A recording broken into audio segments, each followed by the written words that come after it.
रोशनी और खुशियों से भरा हुआ था। पंडित जी के मंत्रों की गूंज के बीच हर कोई इस रिश्ते का गवाह बन रहा था। सब कुछ बिल्कुल परफेक्ट लग रहा था। तभी एक आवाज ने उस पल को चकनाचूर कर दिया। मैं ये शादी नहीं कर सकता। एक ही पल में सब कुछ जम गया। आकाश ने सेहरा उतार कर जमीन पर फेंक दिया। मंडप में सन्नाटा छा गया। दर्पण की आंखों में आंसू भर आए। वो समझ नहीं पाई कि अभी क्या हुआ। भीड़ में धीमी फुसफुसाहट उठी। जरूर लड़की में ही कोई कमी होगी। आकाश! विनोद जी करचे, ये क्या कह रहे हो तुम? लेकिन आकाश के चेहरे पर कोई पछतावा नहीं था। उसने बिना जवाब दिए अपने गले से वरमाला निकाली और उसे भी जमीन पर फेंक दिया। फिर वो मुड़ा और बिना पीछे देखे मंडप से बाहर चला गया। उसके कदमों की आवाज के साथ दर्पण की जिंदगी भी टूटती चली गई। विनोद जी की नजर दर्पण पर पड़ी। एक टूटी हुई लड़की आंसुओं में डूबी सबके सामने खड़ी थी। उनके चेहरे पर पछतावा उभर आया, लेकिन अगले ही पल वो सख्त हो गया। उन्होंने गहरी सांस ली और सबके सामने ऊंची आवाज में कहा, ये शादी आज होकर रहेगी। मंडप में खड़े सभी लोग चौंक गए। सबको लगा वो अपने बेटे को वापस बुलाएंगे, लेकिन विनोद जी ने अगला फैसला सुनाया। दर्पण की शादी अक्षत से होगी। एक पल के लिए जैसे समय रुक गया। अक्षत का चेहरा उड़ गया। दर्पण ने अपनी आंसुओं से भरी आंखें उठाई, लेकिन इस बार उनमें सिर्फ दर्द नहीं था, बल्कि डर भी था। विनोद जी ने उसकी तरफ देखा और ठंडी सख्त आवाज में आखिरी बात कही, आज इस मंडप से कोई दुल्हन बिना शादी के नहीं जाएगी, चाहे दूल्हा बदलना पड़े। मंडप में बैठे लोग चुप थे, लेकिन उस खामोशी में दर्पण की किस्मत लिखी जा चुकी थी। उसी पल बिना उसकी मर्जी के, बिना उसकी आवाज के उसके साथ फेरे तय कर दिए गए और कुछ ही घंटों बाद वही दुल्हन वही शादी, लेकिन दूल्हा बदल चुका था। कमरे में सजी हुई सेज के सामने खड़ी दर्पण की आंखों में अब आंसू नहीं थे, बल्कि जलता हुआ गुस्सा था। उसने अक्षत की शेरवानी को मुट्ठियों में जकड़ लिया और उसके शब्द सीधे उसके सीने में धंस गए। अपने भाई की छोड़ी हुई चीज पर हक जताने आए हो? क्या मेरा शरीर तुम्हारी मजबूरी बन गया है? सजी हुई सेज के पास खड़े अक्षत के कानों में दर्पण के ये शब्द किसी जलते हुए तेजाब की तरह पड़े। दर्पण ने उसकी शेरवानी को मुट्ठियों में जकड़ रखा था। उसकी नजरों में प्यार नहीं, इंतकाम का लहू था। अक्षत ने कांपती आवाज में कहा, दर्पन होश में आइए। होश में तो मैं अब आई हूं। दर्पन चीखी, आओ मनाओ सुहागरात। आखिर इसी पल का इंतजार था ना, कि कब भाई भागे और कब तुम मेरी आबरू के रखवाले बनकर मेरे बिस्तर तक पहुंच जाओ। It's the turn off my body, get started. दर्पण की उग्र सांसें अक्षत के चेहरे से टकरा रही थी। उसके नाखून अक्षत की खाल में गड़ गए। अक्षत ने दर्द में आंखें मूंद ली, पर हाथ नहीं उठाया। एक झटके से दर्पण ने उसे घुमाया और अपनी देह पर हाथ फेरते हुए हिकारत से बोली, सिर्फ इस बॉडी के लालच में तुमने एक टूटी हुई लड़की पर तरस खाने का नाटक किया और मंडप में बैठ गए? अक्षत सन था। दर्पण ऐसा नहीं है, ढोंग बंद करो। वो पागलों की तरह हंसी और अक्षत की शेरवानी के बटन नोचने लगी। मोती टूटकर जमीन पर बिखरने लगे। अक्षत घबराकर पीछे हटने लगा। दर्पण खुद को संभालो। लेकिन दर्पण ने अपना दुपट्टा खींचकर फेंक दिया। यही चाहिए ना, इसके लिए तो शादी की है तुमने। उसने अक्षत को बेड पर धक्का दिया और बिजली की तेजी से उसके ऊपर झुक गई। उसके आंसू अक्षत के गालों पर गिर रहे थे। क्यों? अब मजा नहीं आ रहा? जो चाहते थे वो मिल रहा है, फिर रुक क्यों रहे हो? उसका दर्द अक्षत की रूह चिर गया।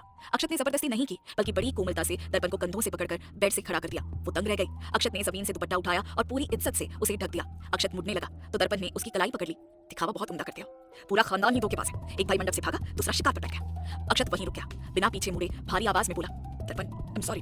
खबरदार जो मेरा नाम लिया। दर्पण चीखी, क्या सॉरी? हाँ, क्या तुमने एक बार भी मुझसे पूछा कि मैं इस नर्क में कदम रखना चाहती हूँ या नहीं? वो फूट फूट कर रोई और वॉशरूम में भाग गई। दरवाजा धड़ाम से बंद हुआ। अक्षत सोफे पर गिर पड़ा। वहीं दूसरी तरफ अपनी शादी से भागकर आकाश हॉस्पिटल के एक कमरे में बैठा था। सामने बेड पर एक लड़की लेटी थी। उसके कलाई पर सफेद पट्टी बंधी थी। खून के धब्बे अभी भी पट्टी पर दिख रहे थे। आकाश ने उसका हाथ थामकर धीरे से पुकारा, सोनिया। सोनिया ने चेहरा फेर लिया। उसकी आंखों के कोनों से आंसू बह रहे थे। आकाश की विनती पर वो गुस्से में तड़प उठी, क्यों आए हो यहाँ? रह जा अंकल, और तुम्हारी शादी का क्या होगा? तुम्हारा परिवार? आकाश ने उसके होंठों पर उंगली रख उसे खामोश कर दिया। वो बेड पर उसके करीब बैठा और कंधे पकड़कर दृढ़ता से बोला, शट अप। मुझे किसी से फर्क नहीं पड़ता, न पापा से न जमाने से। तुम्हारी हिम्मत कैसे हुई सुसाइड की कोशिश करने की? अगर तुम्हें कुछ हो जाता तो मैं क्या करता? सोनिया हिचकियां लेते हुए टूटी आवाज में बोली, तुम्हारे बिना तो मैं हर पल मर रही थी आकाश। ये सोच करके तुम किसी और के हो जाओगे, मैं बर्दाश्त नहीं कर पा रही थी। आकाश ने भावुक होकर उसका चेहरा अपने हाथों में भर लिया। चुप, बिल्कुल चुप। तुम्हें इस हाल में देखकर मेरी जान निकल गई थी। सिर्फ तुम ही हो मेरे पास। सोनिया ने मासूमियत का मुखौटा ओढ़ा और धीरे से कहा, आई एम सॉरी, सहन नहीं हो रहा था तुम्हें किसी और के साथ सोचना। ये सुनते ही आकाश ने उसके हाथ को पकड़कर अपने गाल से और सटा लिया और फिर वो थोड़ा आगे झुककर उसने सोनिया को अपनी बाहों में भर हल्के से उसके माथे पर किस किया। फिर उसकी बंद आंखों को लगातार किस करता चला गया। वहीं सोनिया के चेहरे पर अब एक अजीब चालाकी वाली स्माइल आ गई थी, लेकिन वो अपनी आवाज में मासूमियत लाकर बड़े प्यार से बोली, थैंक यू मुझसे इतना प्यार करने के लिए। और सोनिया की बातों के जवाब के बदले आकाश ने उसके होंठों पर अपने होंठ रख दिए। वहीं दूसरी तरफ सोफे पर बैठा अक्षत अपने आंसुओं से लड़ ही रहा था कि अचानक वॉशरूम से एक जोरदार आवाज आई, छन, जैसे कोई बहुत बड़ी कांच की चीज टूटी हो। और उसके तुरंत बाद दर्पण की एक हल्की सी चीख सुनाई दी। अक्षत का दिल धक से रह गया। दर्पण! वो बिजली की तेजी से उठा और वॉशरूम के दरवाजे की तरफ भागा। दर्पण, दरवाजा खोलो, क्या हुआ अंदर? अंदर से कोई आवाज नहीं आई, सिर्फ सन्नाटा था। अक्षत ने दरवाजे पर जोर से धक्का मारा। दर्पण! दर्पण, दरवाजा खोलो। अक्षत की आवाज में घबराहट और अनजाना डर था। जब अंदर से कोई जवाब नहीं मिला तो उसने अपनी पूरी ताकत लगाकर दरवाजे पर अपने कंधे से प्रहार किया। लॉक झटके से टूट गया और दरवाजा खुलते ही अक्षत की सांसें हलक में अटक गई। वॉशरूम का स्टैंडिंग मिरर फर्श पर चकनाचूर पड़ा था। दर्पण उन कांच के हजारों टुकड़ों के बीच बेबस बैठी थी। उसके चेहरे पर बिखरे बाल और आंखों का खालीपन डरा देने वाला था। कांच का एक नुकीला टुकड़ा उसके पैर में धंस चुका था, जहां से खून फर्श पर फैल रहा था। वो सदमे से कांप रही थी। अक्षत बिना कुछ सोचे कांच के टुकड़ों के बीच ही घुटनों के बल बैठ गया। ये क्या पागलपन है दर्पण? उसकी आवाज में डांट से ज्यादा फिक्र थी। दर्पण ने उसे धक्का देने की कोशिश की। दूर जाओ मुझसे, मुझे तुम्हारी मदद नहीं चाहिए। तुम भी वैसे ही हो जैसे सब है। जाओ यहाँ से, चुपचाप बैठिए। अक्षत की आवाज में पहली बार एक ऐसी सख्ती थी जिसने दर्पण को खामोश कर दिया। उसने सावधानी से दर्पण के पैर से वो कांच निकाला। दर्द से दर्पण ने आंखें भींच ली। अक्षत का स्पर्श इतना सुरक्षित था कि दर्पण विरोध नहीं कर पाई। खून रुकने के बाद अक्षत ने उसे अपनी बाहों में उठाया और बेड पर ले जाकर लिटा दिया। उसने बिना दर्पण की आंखों में झांके चुपचाप उसके पैर पर पट्टी बांधी और बालकनी की ओर मुड़ गया ताकि दर्पण असहज ना हो। दर्पण बस उसे जाते हुए देखती रही और धीरे धीरे उसकी आंखें थकान से बंद होने लगी। दूसरी तरफ हॉस्पिटल के कमरे में सोनिया और आकाश एक दूसरे की बाहों में खोए हुए थे। सोनिया ने आकाश को अपनी तरफ और भी जोर से खींचा जिससे उनके बीच की दूरी खत्म हो गई। आकाश पूरी तरह सोनिया के वश में था, लेकिन जैसे ही सोनिया की चोट का ख्याल आया वो झटके से अलग हुआ और हड़बड़ाते हुए बोला, I am so sorry Sonia, मुझे खुद पर कंट्रोल रखना चाहिए था, तुम्हारी हालत अभी ठीक नहीं है। सोनिया ने उसका हाथ थाम लिया और मासूमियत का ढोंग करते हुए बोली, नहीं आकाश प्लीज मुझे छोड़कर मत जाओ, मुझे इस वक्त तुम्हारी सबसे ज्यादा जरूरत है। आकाश ने प्यार से उसके बाल सहलाए और धीमे स्वर में बोला, मैं यही हूँ सोनिया, मैं तुम्हें छोड़कर कहीं नहीं जा रहा, लेकिन पहले तुम्हारा ठीक होना जरूरी है। आकाश के इस भोलेपन पर सोनिया मन ही मन मुस्कुराई। उसका सुसाइड वाला प्लान सफल रहा था। उसने खुद से कहा, अब आकाश पूरी तरह मेरी मुट्ठी में है और रहेजा खानदान की बहू बनने के रास्ते का हर कांटा अब साफ हो जाएगा। अब देखती हूँ मुझे कौन रोकता है। रात के 3 बज रहे थे। अक्षत पार्किंग एरिया में अपनी कार के बोनेट पर बैठा था। तभी पीछे से आवाज आई, अक्षत। वो उसका दोस्त आदित्य था। आदित्य को देखते ही अक्षत की आंखों से आंसू छलक पड़े। वो भारी आवाज में बोला, आदित्य, उसे लगता है कि मैंने उसकी बेबसी का फायदा उठाने के लिए शादी की है। उसे लगता है कि मुझे सिर्फ उसके शरीर से मतलब है। वो मुझसे नफरत करती है।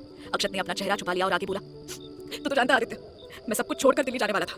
मैं उसकी जिंदगी से दूर जाना चाहता था ताकि वो खुश रह सके, लेकिन मेरे एक फैसले ने उसे मेरी नजरों में अपराधी बना दिया। आदित्य ने अक्षत के कंधे पर हाथ रखा। शांत हो जा, दर्पण अभी सदमे में है। तुझे बस उसे थोड़ा वक्त देना होगा। तुझे उसे यकीन दिलाना होगा कि तुझसे ज्यादा निस्वार्थ प्यार उसे कोई नहीं कर सकता। अक्षत ने एक दर्द भरी मुस्कान के साथ सिर हिलाया।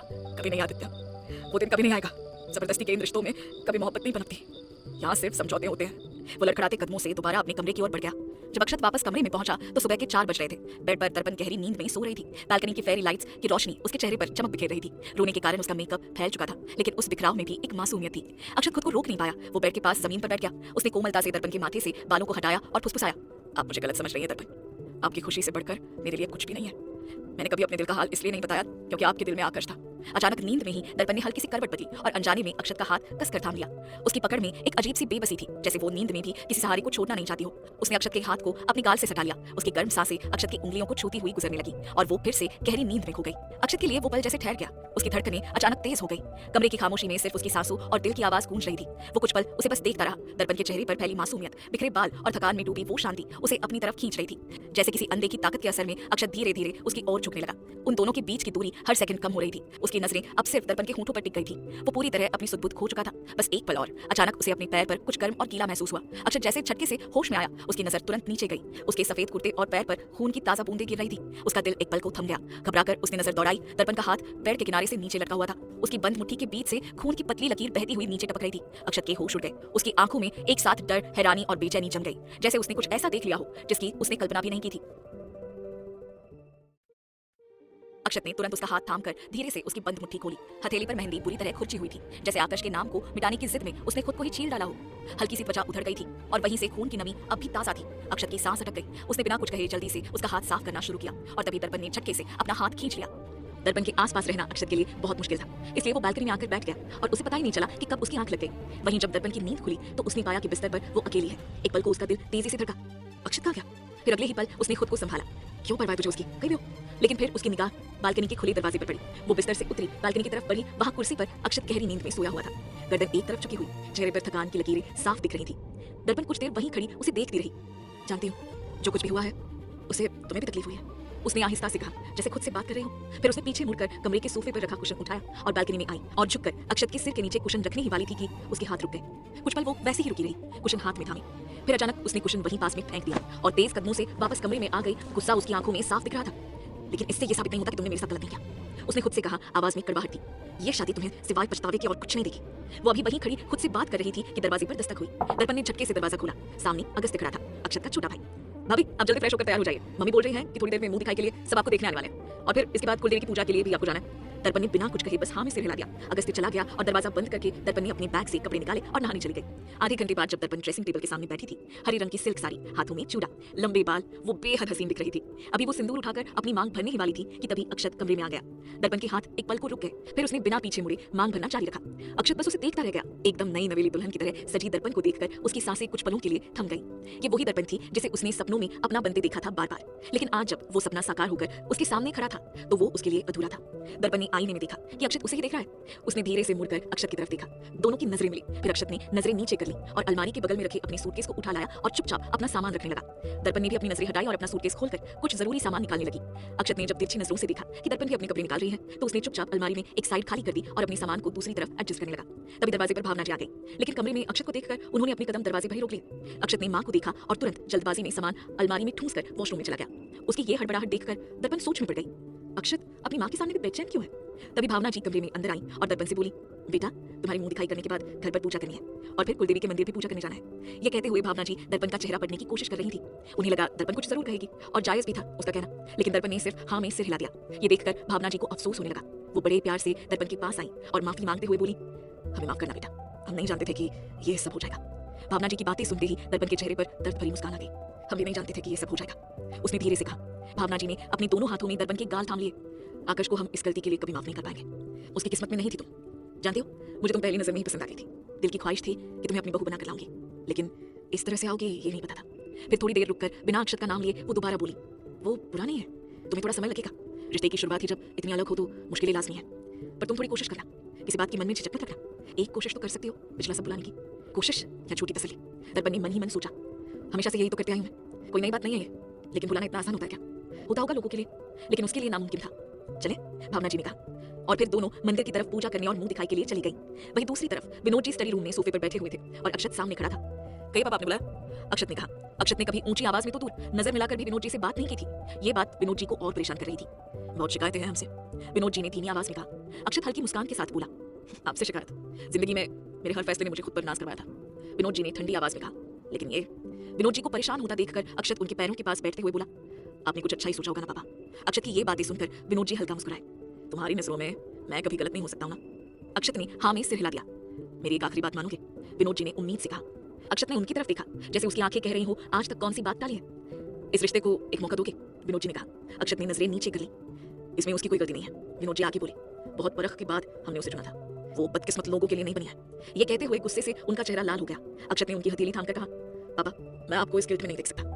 मेरी गिल्ट उस दिन कम होगी, विनोद जी बोले, जब तुम अपने रिश्ते में आगे बढ़ोगे। अक्षत कुछ नहीं बोला। वो उन्हें कैसे बताए कि किसी भी रिश्ते की शुरुआत भरोसे से होती है, लेकिन जिसे ये सिर्फ धोखे की नींव लग रही हो उसके साथ रिश्ते में आगे कदम कैसे बढ़ाएं? तभी विनोद जी के फोन की घंटी बजी। उन्होंने फोन उठाया और सुनते ही उनका चेहरा सख्त हो गया। क्या आकाश वापस आ रहा है? आज ही? अक्षत का दिल जोर से धड़का। आकाश वापस आ रहा है?